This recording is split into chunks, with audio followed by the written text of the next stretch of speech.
sida aad warbixinta ku daawateen barnaamijka qaybtii hore wali waxa ka jira dalka Soomaaliya khilaaf iyo isqabqabsi siyaasadeed oo xoogan iyo waliba jahawareer haddaba si aanu arrimaha iyo xaaladda dalka wax uga ogaano waxa caawa barnaamijka marti inoogu ah Cabdiraxmaan Cabdishakuur oo madax ka ah xisbiga Wadajir.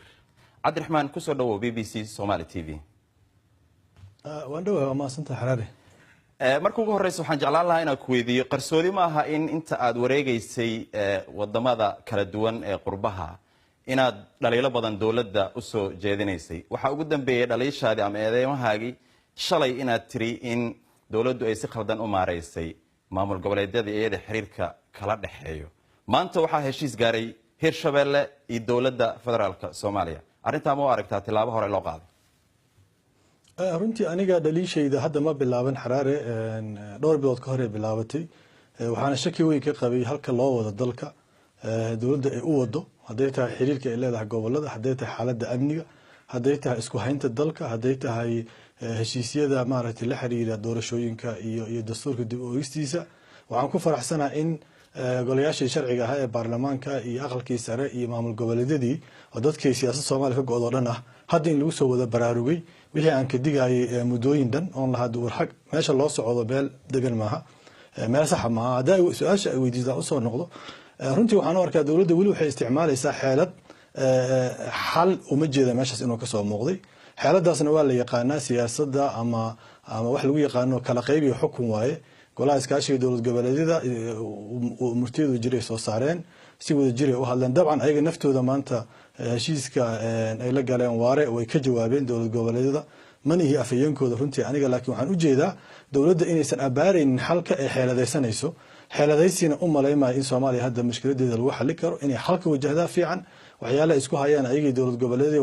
waa arrimo qaran ee u yaala masiirka dadka Soomaaliyeed in lagu hadla taas muhiim ah laakiin in lagu dhaqaaqo waa kala qaybinaya oo mid baan xaq u soo jiidaya oo mid baan loo khulaaxsanaya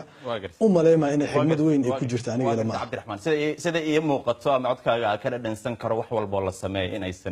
inaadan u arkayna horumar ama tilaabo la gaar maalmaha dhan waxa ku jirta ololo dalalka qaarkoodna waa lagu diiday sida dalka Kenya kale in ololahaaga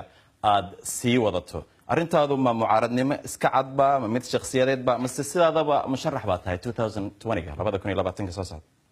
horta mucaaradnimada London baad joogtay qarad in loo fahmo ma mucaaradnimadu waa mas'uuliyad sida dadka xilka hayo kale ay mas'uuliyad u tahay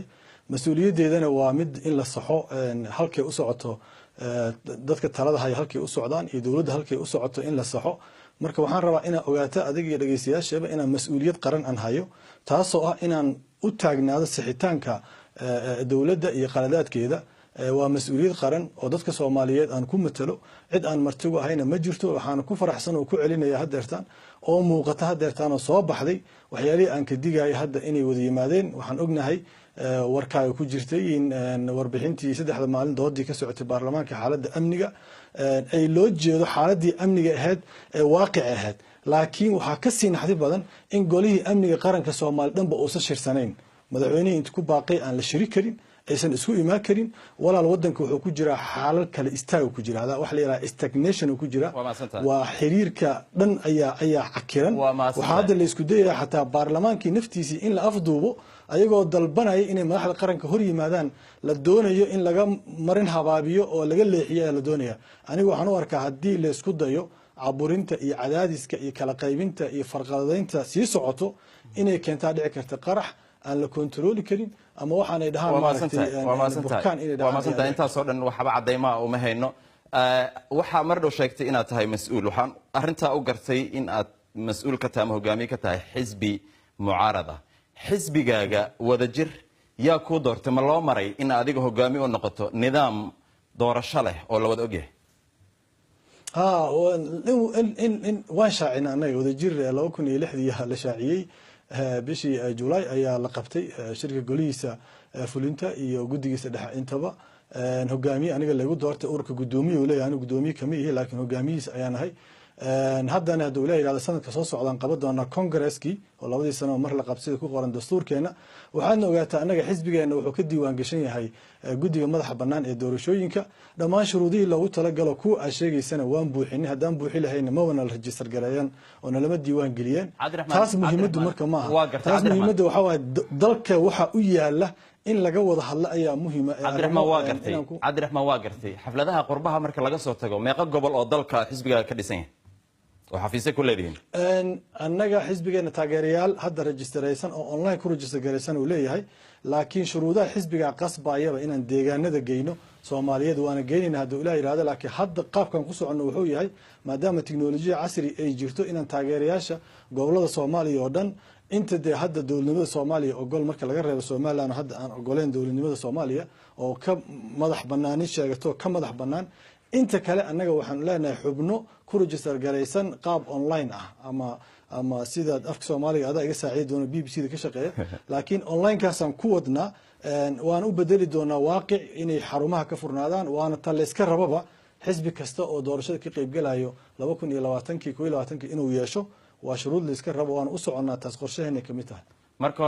marka hore imaadan cadeyn inaad doorashada ka qayb galayso laakiin hadda waa gartay inaad doorashada ka qayb galayso mar dhaweyd sanadka la soo dhaafay dhamaadkiisa Cabdiraxmaan waxa lagu xiray magaalada Muqdisho xarigaaga markii lagu soo daayana waxaad tiri hadal xanaf qabiil lahaa ma sidaas ayaa doonaysaa inaad dalka Soomaaliyeed ku hogaamiso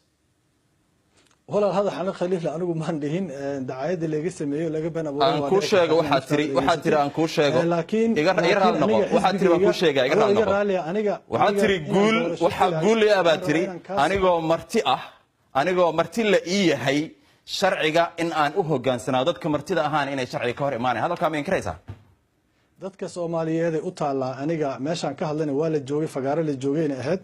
anigu waxaan aaminsanahay meel Soomaali marti ku kala tahay inaysan jirin magaalo kala marti u yahay inaysan jirin aan aaminsanahay waxaan u taaganahay xisbiga u taagan yahay taas waa laakiin su'aasha kale ay weydiiso ah inaan kaaga jawaab waayo ma aha anigu doorasho ma u taaganahay ma u taagni taas waxay u taalaa guddiga fulinta golaha xisbiga wada jiray u taalaa mid aniga go'aansanayo ma aha waxaan kugu celinayaa mar kale adkeynaya dacaayada la faafinayo inay sax ahayn anigu nin aaminsan aan yahay Soomaalidu inay isku deegaan tahay isku dad tahay isku diin tahay isku dal tahay deegaan lagu kala xigaana oo san jirin qof deegaan ka xirtaana inay si jirin ayaan aaminsanahay laakiin anigu wali waxaan aaminsanahay in dad lagu eedeynayo inay yihiin dad ayagu dagaalyahaniin ah inaysan dagaalamaynin ay doonayaan inay cadaalad iyo sharci iyo discipline siyaasadeed iyo nidaam dimuqraadi iyo maxkamad ay ku aarsadaan ku doontaan maaragtay aniga message-keyga ahaa waxaan rajaynayaa message-kaaga inay Soomaalidu maqlaan ay kii hore saxaan aad iyo aad ayaad u mahadsantahay